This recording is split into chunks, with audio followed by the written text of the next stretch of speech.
Students, let we continue our chapter Understanding Marginalization. Today we discuss about minorities and marginalization. Minority means the community found in less number in comparison to majority community, means वह आबादी जो बाकी आबादी के मुकाबले काफ़ी कम होती है. In Unit 1st, you read the Constitution provides safeguards to religious and linguistic minorities. Linguistic mean भाषाई, religious धार्मिक. Minority as part of our fundamental rights. जैसा कि आप पहले पढ़ चुके हैं कि मौलिक अधिकारों के ज़रिए हमारा संविधान धार्मिक और भाषाई अल्पसंख्यकों को सुरक्षा प्रदान करता है. Why do you think these minority groups have been provided these safeguards? आप की राय में इन अल्पसंख्यक समुदायों को ये सुरक्षाएं क्यों मुहैया कराई जा रही हैं? The term minority is most commonly used to refer to communities that are numerically small in relation to the rest of the population. अल्पसंख्यक शब्द आमतौर पर ऐसे समुदायों के लिए इस्तेमाल किया जाता है जो संख्या की दृष्टि में बाकी आबादी के मुकाबले काफ़ी कम होती है. However, it is a concept that goes well beyond numbers.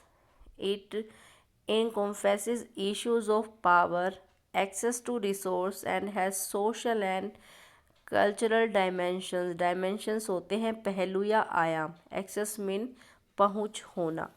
इस तरह यह केवल संख्या तक ही सीमित नहीं है बल्कि जो हमारा माइनॉरिटी सेक्शन है उनकी पावर एंड रिसोर्सेज तक जो पहुँच होती है वो भी काफ़ी ऐसे मुद्दे हैं जिनसे समस्याएं जुड़ी हुई होती हैं और इनके सामाजिक और सांस्कृतिक डायमेंशंस या पहलू भी होते हैं. यानी जो हमारा माइनॉरिटी सेक्शन है वो सामाजिक तौर से भी पिछड़ा हुआ होता है.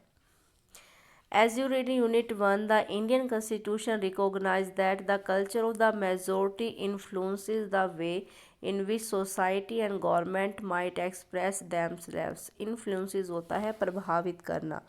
जैसा कि आप पहले पढ़ चुके हैं, भारतीय संविधान इस बात को मानता है कि जो हमारा बहुसंख्यक समुदाय है उसकी संस्कृति समाज की छोटे आकार वाले यानी अल्पसंख्यक को प्रभावित करती है. In such cases, size can be a disadvantage and lead to the marginalization of the relatively smaller communities. Disadvantage means होता है घाटा होना, नुकसान होना. इस तरह से अल्पसंख्यक होना या आकार में छोटा होना घाटे की बात हो सकती है. Thus, safeguards are needed to protect minority communities against the possibility of being culturally dominated by the majority. इसलिए संभव है कि छोटे समुदाय हाशिए पर खिसकते चले जाएं. ऐसे में अल्पसंख्यक समुदायों को बहुसंख्यक समुदाय के सांस्कृतिक डोमिनेशन से बचाना ज़रूरी होता है. डोमिनेशंस होता है दबाने की कोशिश करना या अपनी ताकत को दिखाना. They also protect them against any discrimination and disadvantage that they may face. और इसलिए उन्हें भेदभाव से बचाने की कोशिश की जाती है, उस नुकसान से बचाने की कोशिश की जाती है जो कि वो अपने जीवन में फेस करते हैं. Given certain conditions, communities that are small in number relative to the rest of the society. इसलिए कुछ खास परिस्थिति में ऐसे छोटे समुदाय अपने आप को बाकी समुदायों की अपेक्षा असुरक्षित महसूस करते हैं. About their lives, assets and wellbeing. अपने जीवन से संबंधित, अपनी संपत्ति से संबंधित और अपने वेलबींग या कुशल क्षेम यानी कि वो सुरक्षित हैं इसलिए वो अपने आप को इनसिक्योर असुरक्षित समझते हैं. दिस सेंस ऑफ इनसिक्योरिटी में gate extended if the relations between the minority and majority communities are fraught. Fraught means जब उनके बीच में जो संबंध है वो तनावपूर्ण होते हैं. जब अल्पसंख्यक और बहुसंख्यक समुदायों के संबंध तनावपूर्ण हो तब ये स्थिति और भी ज़्यादा गंभीर हो सकती है क्योंकि दोनों के बीच हमेशा भेदभाव रहता है, लड़ाई झगड़ा रहता है.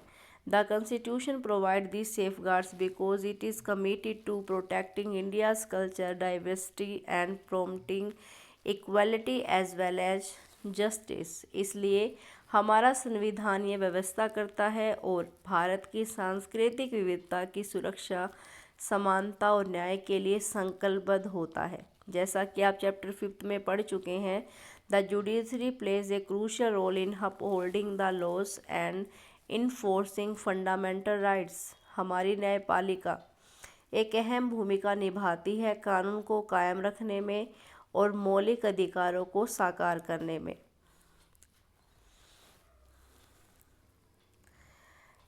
Every citizen of India can approach the courts if they believe that their fundamental rights have been violated, means उल्लंघन होना। अगर किसी व्यक्ति को लगता है कि उसके मौलिक अधिकार का उल्लंघन हुआ है तो वो न्यायपालिका में जा सकता है।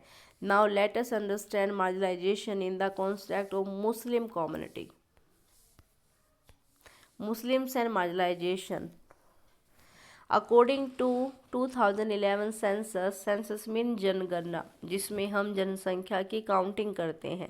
Muslims are 14.2% of India's population and are considered to be marginalised community in India today because in comparison to other communities they have over the years been deprived of the benefits of socio-economic development.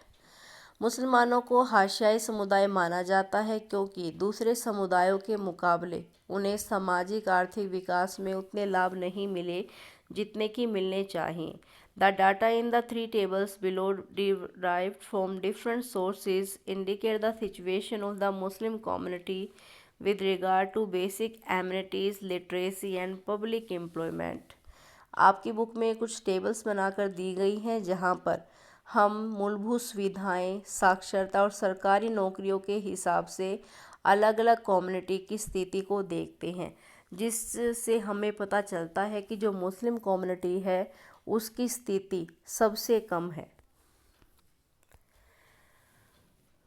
Recognize that Muslim in India were lagging behind the terms of various development indicators, यानी सभी विकासात्मक सूचकांकों में मुसलमानों की स्थिति सबसे पीछे है। The government set up A high level committee in 2005 chaired by justice Rajendra Sachar. Rajendra Sachar की अध्यक्षता में 2005 में एक कमेटी की गठन किया गया जिसका काम क्या था, examine the social, economic and educational status of the Muslim community in India. Bharat में मुसलमानों की सामाजिक, आर्थिक और शैक्षणिक स्थिति का सर्वेक्षण करना। The report discuss in detail the marginalisation of this community, जिसमें इस समुदाय के हाशियाकरण के बारे में विस्तार से अध्ययन किया गया है। It suggests that on a range of social, economic and educational indicators, the situation of the Muslim community is comparable to that of other marginalized communities like scheduled caste and scheduled tribe. इस सर्वेक्षण से पता चलता है कि मुसलमानों की स्थिति अनुसूचित जाति और अनुसूचित जनजाति जैसे हाशिया समुदायों से मिलती जुलती है, क्योंकि शेड्यूल कास्ट और शेड्यूल ट्राइब भी हमारे यहाँ पर माइनॉरिटी सेक्शंस में आते हैं।